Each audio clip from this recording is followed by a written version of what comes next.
विरोधकांनी ज्या ठिकाणी मतदार यादी घोळ आरोप केले त्या संदर्भात स्थानिक जिल्हाधिकारी यांच्याकडून माहिती घेतली जाणार असल्याची सूत्रांची माहिती आहे। मतदार याद्यांमधल्या घोळाच्या चौकशीचे निवडणूक आयोगाने आदेश दिलेत।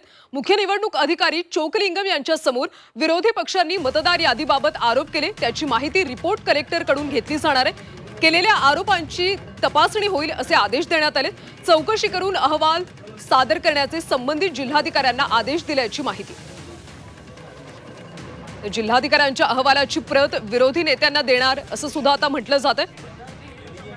काही दिवसांपूर्वी सगळे विरोधी पक्ष एकत्र आले होते आणि त्यांनी निवडणूक आयुक्त चोकलिंगम यांची भेट घेऊन अनेक ठिकाणी घोळ असल्याचे आरोप केले होते आणि दरम्यान या सगळ्यांच्या चौकशीचे आदेश आता निवडणूक आयोगाने दिले। सविस्तर अपडेट्स घेऊयात आमच्या प्रतिनिधी मनश्री पाठक यांच्याकडून। मनश्री, आता मतदार याद्यांमधल्या घोळाच्या चौकशीचे आदेश देण्यात आलेत, निवडणूक आयोगाने नेमकं काय म्हटलं?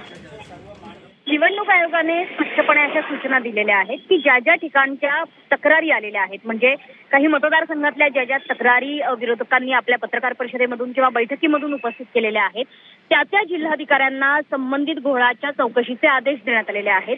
नावं नेमकी कशी गायब झाली, पत्त्यांमध्ये नेमके काय घोळ आहेत, फोटो का नाही आहेत मतदारांचे, वयामध्ये काय घोळ आहे, अशा प्रकारचे अनेक प्रश्न उपस्थित करण्यात आलेले होते। विशेषत्वाने जेव्हा महाविकास आघाडी आणि सहयोगी पक्ष विशेषतः ठाकरे बंधूंनी जेव्हा निवडणूक आयोगाच्या बैठकीत उपस्थिती लावली आणि त्यांनी अनेक महत्त्वाचे मुद्दे मांडले, त्यानंतर पत्रकार परिषदही झाली, त्यामुळे निवडणुकीच्या पूर्वीच निवडणूक आयोगातल्या या घोटाळ्याचा विषय सर्वत्र पसरला गेला आणि त्याची चर्चा मोठ्या प्रमाणावर झाली। त्याच्यामुळे आता चोकलिंगम यांनी स्पष्ट असे आदेश दिलेले आहेत की संबंधित जिल्हाधिकाऱ्यांनी त्या पातळीवर मतदार याद्या या तपासाव्यात, जर घोळ झाले असतील तर चौकशी करावी।